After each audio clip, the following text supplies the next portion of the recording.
There are people in this world who are praised for their warmth, their agreeableness, their willingness to show up for others, and they're called kind, easygoing, selfless.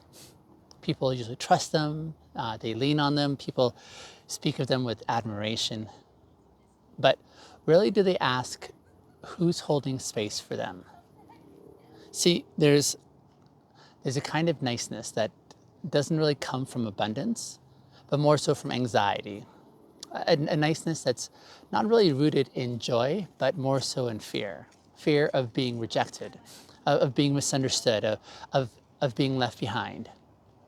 And so we smile, we nod, we soften our voice, we become agreeable, digestible, easy to love.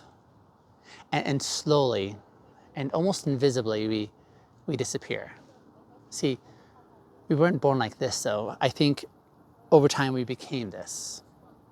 Somewhere along the way, many of us, we learned that being good was safer than being honest, that harmony was more important than our truth, that other people's comfort mattered far more than our own clarity. And so we became these experts at reading the room and anticipating what others needed before they even asked.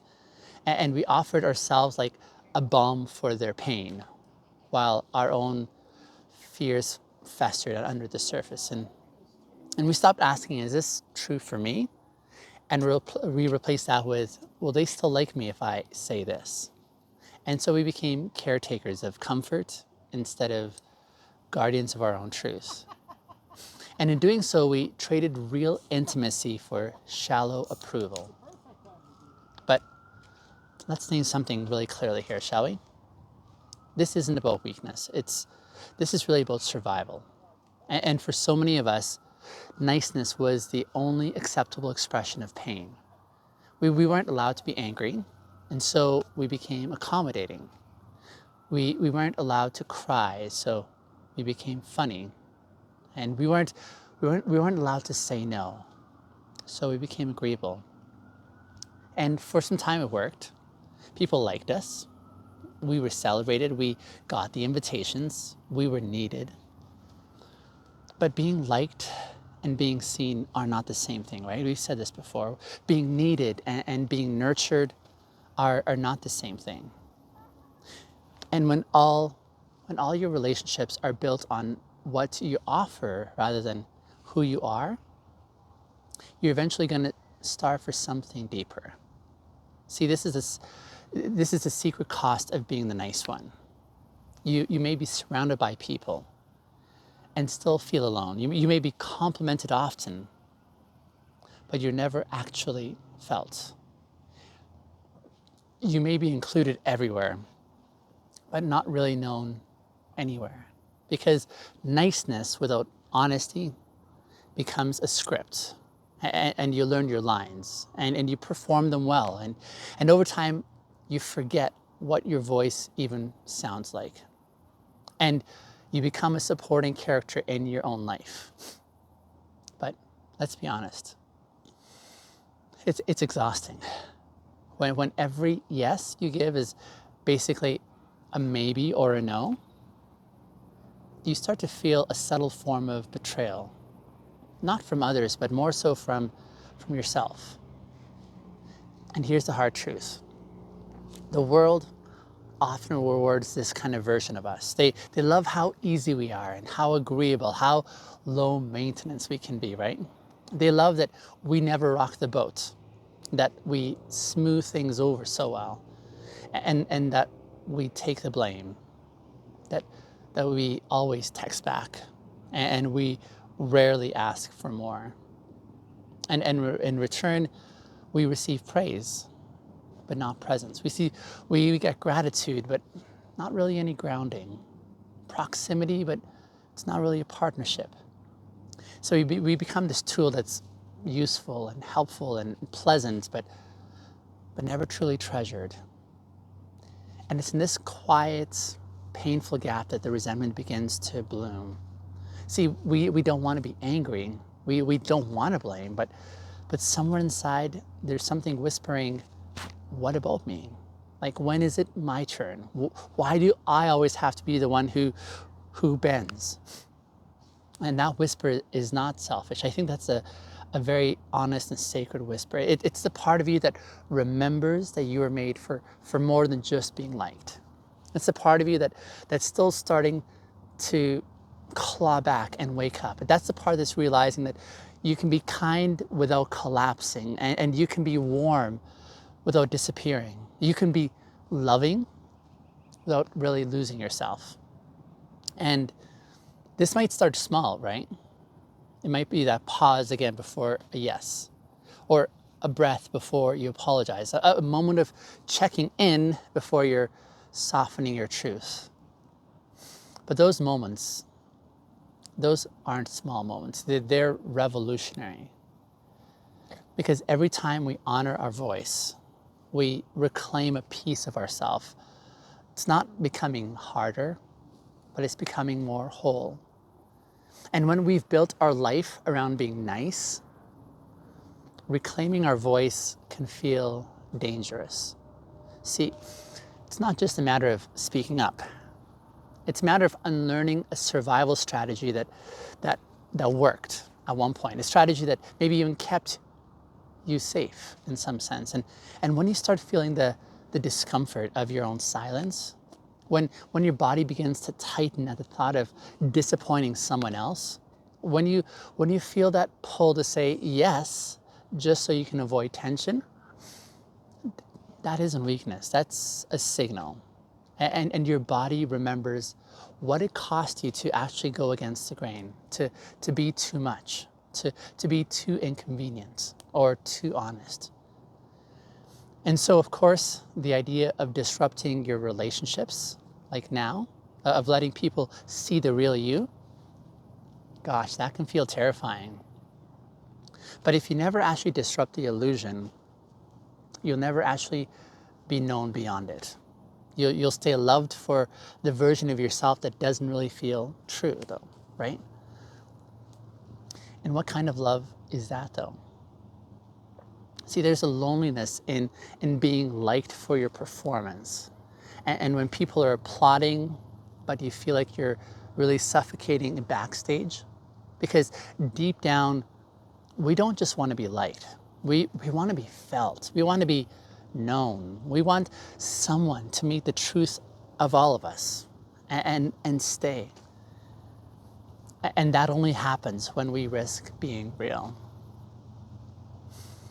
And here's the truth that no one really tells you about people pleasing. It doesn't just numb your needs. It trains the people around you to ignore them as well. See, if you're always saying, I'm fine, people will stop asking how you really feel. If you always go along with a plan, people will stop considering what you want. And if you're always showing up without boundaries, people will really assume that you don't have any boundaries. See, you're not just silencing your truth, you're also teaching others to silence your truth as well. And I think that's where the resentment begins to fester, because it's not because others are cruel, but because you've made yourself too convenient. And convenience breeds complacency. The people in your life may love you deeply,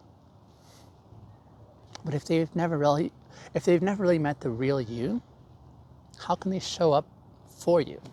How can they support your needs if you're never naming them? How can they respect your boundaries if you're never actually drawing your boundaries out? How can they make space for your truth if all you're ever offering is harmony? See, this is the hidden toll of people pleasing. It's not just internal suffering.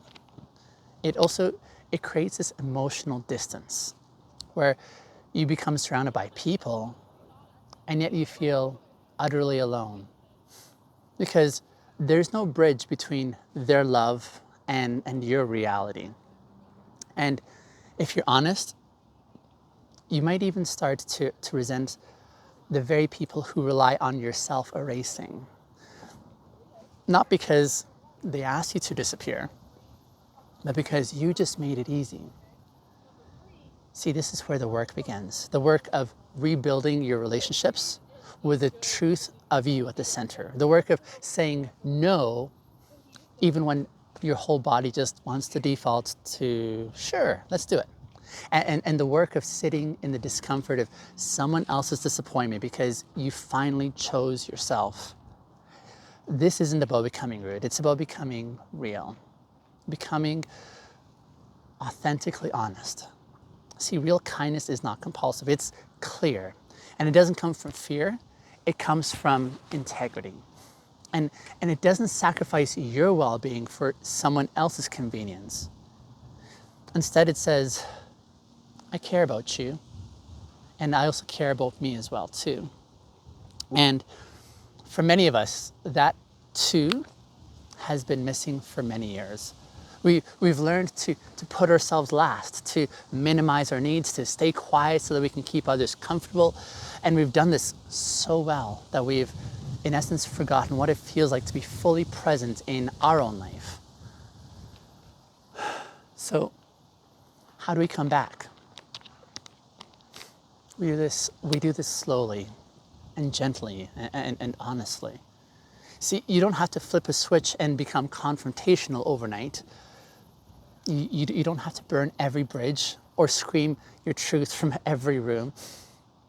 You can actually begin with one brave sentence that says, I need a moment just to think about that. Or, I actually don't feel good about this plan. Or even just saying, I'm realizing I haven't been honest with myself lately, and I want to share with you a bit. Like each sentence like that isn't really a rupture, it's a returning to yourself, right? A return to your voice, to your body, a return to the version of you that doesn't just survive like in your relationships, but actually thrives in the midst of them. Because that's the goal, isn't it? Not to be adored for your sacrifice, but to be loved for your fullness. Not to be the one who never makes waves, but the one who actually brings depth. And maybe not everyone can handle that shift. Maybe not every relationship will survive it. But the ones that do, those are the ones that are worth building. I don't think we talk enough about the kind of grief that comes with growing out of people pleasing. It's real. When you stop being the one who's always saying yes, when you stop cushioning every truth, when you stop bending yourself into this version so that others can feel comfortable, there's a likelihood you might lose some relationships. You might feel guilty, and that sense of guilt might drown your clarity. You might even second guess your boundaries, or you might watch people that you love get uncomfortable when you're presenting the real you. And if your identity has been wrapped up in your ability to make others feel safe, there's a likelihood you'll feel selfish for making space for yourself. But here's what I need you to hear. Selfishness and self-connection are not the same thing. See, selfishness self-connection includes you in the connection. And if you've spent your life putting yourself last, including yourself will most likely feel like betrayal. But it's not. This is like repairing. You're not abandoning others. You're in essence returning to yourself. And that will change everything that you were taught about what makes you valuable. Because if you were raised to believe that your worth comes from what you give, you'll likely feel unworthy like the moment that you ask for something back. But that belief is a lie, because you're not worthy because you were helpful. You are not lovable because you said yes. You are worthy because you exist. Your no is just as sacred and holy as your yes. Your limits are just as profoundly sacred as your gifts. Your discomfort is not a threat to connection, it's actually a doorway to truth. But it takes time to believe this. It takes time to trust that being the real you won't ruin everything, and that being honest won't make people leave, and that being human won't make you unlovable. And during this time, you will be tempted to go back, to shrink, to smooth things over, to smile when you want to really scream, because your nervous system, it doesn't really care about authenticity. It's just trying to survive. And survival for many of us has looked like silencing ourselves. But what if the new kind of safety doesn't come from being nice? What if it comes from actually being known? What if the kind of connection that you've been craving for can't really be accessed through performance, but only through you being present and in the moment? That's a terrifying and beautiful possibility of the other side of people pleasing. Not fewer relationships, but deeper ones. Not constant agreements, but mutual respect. Not a shallow kind of a peace, but one that's anchored instead in intimacy. But you have to go first. And you have to show people what it looks like to tell the truth gently, to set boundaries with compassion, to say no with love, to take up space without apology. You have to reintroduce yourself to your own life, not as the helper or the fixer, but not even as a peacemaker, but as a whole human being underneath all of that. And this reintroduction will most likely feel awkward, and you might feel like you're stumbling. You might try to overcorrect. You might say no when you really mean yes, and vice versa. You might feel clumsy in your own honesty. All this is okay.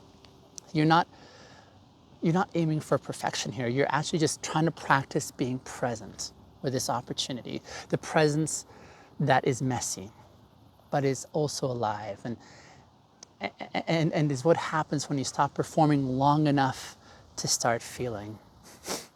To be able to feel your fear and your resentment and your desire, and to feel your truth. This is not weakness. This is not selfishness. This is you waking up. And the more you wake up, the more you're going to realize how many of your relationships were built on your silence. Not because people are bad, but because you never actually gave them the chance to know you beyond your yes. You never really gave them access to the parts of you that wanted more, right? More honesty, more space, more depth, more mutuality. And maybe some of those people who won't stay when you stop being easy, maybe they will take their leave. But let them go with grace, not with anger, but out of this reverence of your own transformation, because you don't need to be adored for who you are not. You need to be met in who you are. And anyone who only loved a version of you that only kept things light and agreeable and safe, well, they never had been loving the whole you in the first place. They were loving the mask that you were wearing. And the thing is, you're allowed to outgrow your mask. You're allowed to want more. You're allowed to stop the numbing. Even if that niceness once was where you felt safe, you don't need to be saved anymore. You just need to start seeing. There's something sacred about this moment when you hear your own voice again. Not the one that's shaped for someone else's approval, and not the one that's rehearsed for safety, but the one that trembles with honesty and rises with clarity and lands with a quiet authority. The thing is, that voice isn't new though. It's an ancient voice. It's been waiting underneath the politeness. It's been hiding under the trained smiles and the deferential nods and the careful concessions that you made.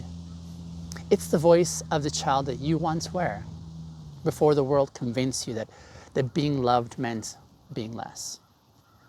And when you start listening to that voice again, everything changes and you begin to move differently. Not with defiance, but with dignity. Not to provoke, but to protect.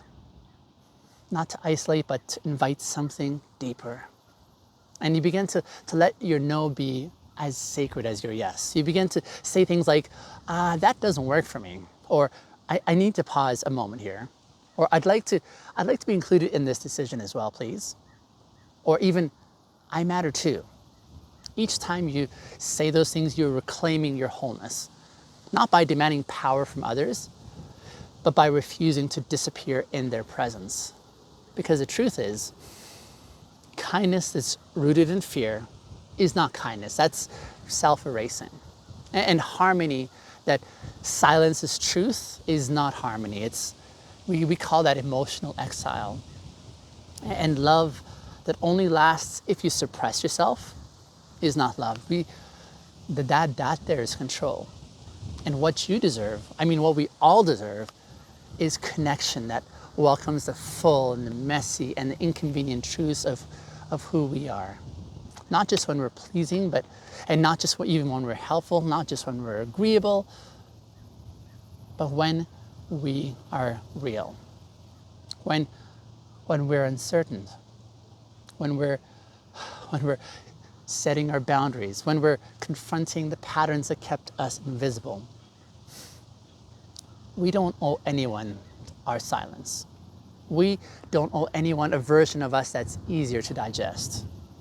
And we don't have to earn our place at the table by minimizing our needs. We are not a peace treaty. We're not an emotional buffer. We're not here to make other people feel safe at the expense of our own selfhood. See, we are people as well. People who get to take up space. People who get to make people around us uncomfortable at times. See, we are people who get to be misunderstood as well and still be worthy of love. We are people who get to grow beyond the story that we've been assigned once upon a time. And that growth, it may cost us some things. It may invite criticism. It may break the rhythm of the relationships that relied on our invisibility. But it'll also bring us home. It'll bring us to a friendship that doesn't flinch when we speak our truth. It'll bring us to communities that want our fullness and not just our functioning. It'll bring us to partners who find beauty not just in our generosity, but also in our sense of groundedness. This is a revolution of reclaiming our voice. And it doesn't have to be a loud revolution. It doesn't have to be theatrical. It doesn't have to come with applause or attention. It just needs honesty and healing that is ours. So if you're in the season, the one where you're learning to speak up, the one where you're asking and you're shaking as you're even setting your boundaries, the one where you're watching people pull away as you're showing up more fully, I want you to know this. You're not failing. And what you're doing is you're coming into your own. You're stepping into who you are. And this can only exist when you stop hiding. You're not becoming less nice.